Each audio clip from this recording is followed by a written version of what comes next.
Hi, ഇന്ന് നമ്മളൊരു special ചമ്മന്തിയാണിത്. പാവയ്ക്ക ചമ്മന്തി.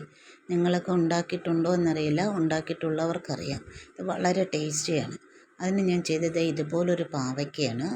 ആ പാവയ്ക്ക എടുത്തിട്ട് നന്നായി വൃത്തിയാക്കിയ പാവയ്ക്ക മുറിച്ച്, പിഞ്ചാണ് എങ്കിൽ അധികം മുറ്റാത്ത പാവയ്ക്കാണെങ്കിൽ ഇതിൻ്റെ അകത്ത അരി എടുത്ത് കളയണ്ട. ഇത് ഞാൻ മുറിച്ചപ്പോൾ അകത്ത അരി കുറച്ച് മുറ്റിപ്പോയി.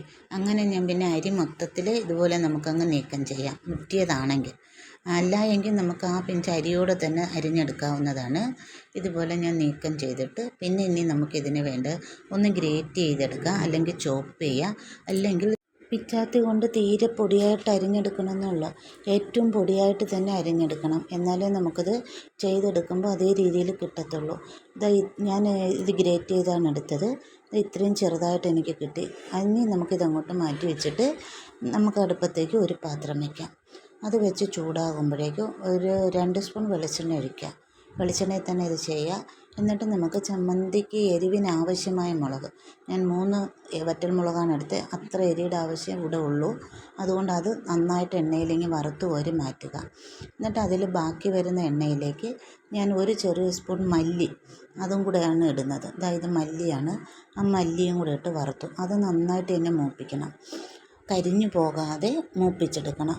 അത് നന്നായിട്ട് മൂക്കുമ്പോൾ അതും നമുക്ക് വറുത്ത് കോരി ആ മുളകിൻ്റെ കൂട്ടത്തിൽ അങ്ങ് വയ്ക്കാം. ഈ പരുവാകുമ്പോൾ നമുക്ക് വറുത്ത് കോരാം. അപ്പോഴേ ഈ ആദ്യം ഒഴിച്ച എണ്ണ എപ്പോഴും ബാക്കി ഉണ്ടാവും. എണ്ണയൊന്നും ഇത് അധികം വലിച്ചെടുക്കില്ലല്ലോ.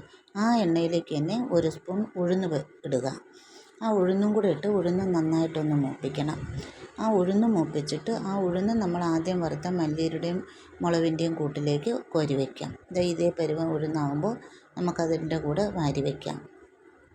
പിന്നെ ഇതിൽ ബാക്കി വരുന്ന എണ്ണയിലേക്ക് ഇനി നമ്മൾ ചെയ്യേണ്ട ഒരു പിടി ചെറിയ ഉള്ളി, അത് നന്നായിട്ട് തോല് കളഞ്ഞ് വൃത്തിയാക്കി ഒന്ന് മുറിച്ചെടുക്കണം. മുറിച്ചെടുത്തിട്ട് അതിലേക്ക് ഒരു അല്പം കറിവേപ്പിലയും കൂടെ ഇട്ടിട്ട് മൂപ്പിക്കണം. കറിവേപ്പില മൂക്കുമ്പോൾ നമുക്കിങ്ങ് കോരിയെടുക്കാം. ഉള്ളി അത്ര മൂത്താൽ മതി. ആ പരുവത്തിലേക്ക് നമുക്ക് ഈ ഉള്ളിയും കോരി അതിലേക്ക് വയ്ക്കാം. അതിലേക്ക് കോരി വയ്ക്കുമ്പോൾ വീണ്ടും ഈ പാത്രത്തിൽ എണ്ണ അല്പം ബാക്കി ഉണ്ടാവും. ഇതെല്ലാം ഇങ്ങ് കോരി മാറ്റുക. പിന്നീട് നമുക്കിതിൽ ബാക്കി വരുന്ന എണ്ണയിലേക്ക് നമ്മൾ അരിഞ്ഞു വെച്ച പാവയ്ക്ക ചേർത്ത് കൊടുക്കുക. ഇത്ര എണ്ണയുടെ ആവശ്യമേ വരുന്നുള്ളൂ.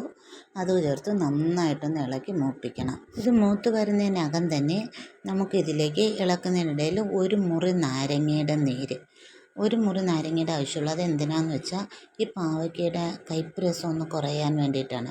ഇങ്ങനെ മൂപ്പിച്ചെടുക്കുമ്പോൾ തന്നെ പാവയ്ക്കയുടെ കയ്പ്പ് രസം പോകും. കാരണം തീരെ ചെറിയ പീസുകളായിട്ടല്ലേ നമ്മൾ അരിഞ്ഞെടുത്തത്. ഇങ്ങനെ അരിയുമ്പോൾ പാവയ്ക്ക മൂത്ത് വരാനും എളുപ്പമാണ്. ഈ കളറാക്കണം. ഈ കളറാകുമ്പോഴേക്കും നമുക്ക് ഫ്ലെയിം ഓഫാക്കാം. ഓഫാക്കിയിട്ട് ആ ചൂടിൽ തന്നെ ഒരു 2 മിനിറ്റ് ഇടയ്ക്കിടയ്ക്ക് ഒന്ന് ഇളക്കി അങ്ങ് വെച്ചിരുന്നാൽ മതി. നോക്കൂ, ഈ പരുവം മതി. നമുക്ക് ഇടയ്ക്കിടയ്ക്ക് ഒന്ന് ഇളക്കി കൊടുക്കുമ്പോൾ ആ ചൂടിൽ തന്നെ അത് റെഡി ആയിക്കോളും. അതവിടെ ഇരുന്ന് തണുക്കട്ടെ. ആ തണുക്കുന്ന സമയത്തേക്ക് നമ്മൾ ആദ്യം വറുത്ത് കോരി വെച്ച സാധനങ്ങൾ തണുത്തിട്ടുണ്ടാകും.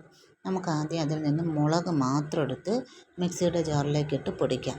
മറ്റുള്ളവയുടെ കൂടെ ഇടുമ്പോൾ മുളക് പൊടിഞ്ഞ് കിട്ടാൻ ബുദ്ധിമുട്ടാണ്. ആദ്യം മുളക് മാത്രം നമുക്ക് ഇതേപോലെ ഒന്ന് പൊടിച്ചുകൊണ്ട് വന്നിട്ട് ബാക്കി വറുത്തതെല്ലാം കൂടെ ഒരുമിച്ചിട്ട് നമുക്ക് പൊടിക്കാം. എല്ലാം കൂടെ മിക്സിയുടെ ജാറിലേക്ക് ഒരുമിച്ചിടുക. എന്നിട്ട് നമുക്ക് ഇതിനെ ഒന്ന് പൊടിച്ചുകൊണ്ട് വരാം. ഇങ്ങനെ പൊടിച്ചിടുമ്പോൾ ഇതിലേക്ക് ഇനി നമുക്ക് ആവശ്യത്തിനുള്ള പുളി ചേർക്കുക.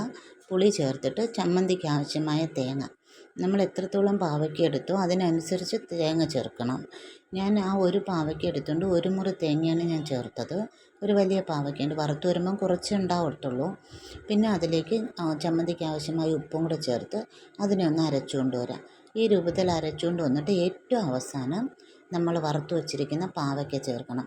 പാവയ്ക്ക ചേർത്തിട്ട് നന്നായിട്ടൊന്ന് അരയണ്ട, ഒന്ന് പൊടിഞ്ഞ് വന്നാൽ മതി. പൊടിഞ്ഞ് ഈ പരുവത്തിൽ കിട്ടിയാൽ മതി. ഇത് അരയ്ക്കുമ്പോൾ ഇടയ്ക്ക് അല്പം പോലും വെള്ളം ചേർക്കണ്ട. കൊണ്ടുവന്ന് നമുക്ക് വേറൊരു പ്ലേറ്റിലേക്ക് മാറ്റിയിട്ട് ഇതേപോലെ ചമ്മന്തി ഉരുട്ടിയെടുക്കാം. അല്പം പോലും വെള്ളം ചേർക്കാതെ തന്നെ നമുക്കിത് അരച്ചെടുക്കാം. ഭയങ്കര ടേസ്റ്റിയാണ്. ഇത്രയും ടേസ്റ്റൊന്നും ഞാനും പ്രതീക്ഷിച്ചതല്ല. പാവയ്ക്ക ഉണ്ടെങ്കിൽ ഈ ചമ്മന്തി ഒന്ന് ട്രൈ ചെയ്ത് നോക്കൂ. വളരെ എളുപ്പത്തിൽ തയ്യാറാക്കാം. എങ്ങനെയുണ്ട് ഈ ചമ്മന്തി? എല്ലാവർക്കും ഇഷ്ടമായോ? വീഡിയോ ഇഷ്ടമായെങ്കിൽ ലൈക്ക് ചെയ്യാൻ മറക്കല്ലേ. സബ്സ്ക്രൈബ് ചെയ്യാത്തവർ ചെയ്യണേ. എല്ലാവർക്കും ഒന്ന് ഷെയർ ചെയ്ത് കൊടുക്കണേ. നിങ്ങളുടെ അഭിപ്രായങ്ങൾ അറിയിക്കണേ.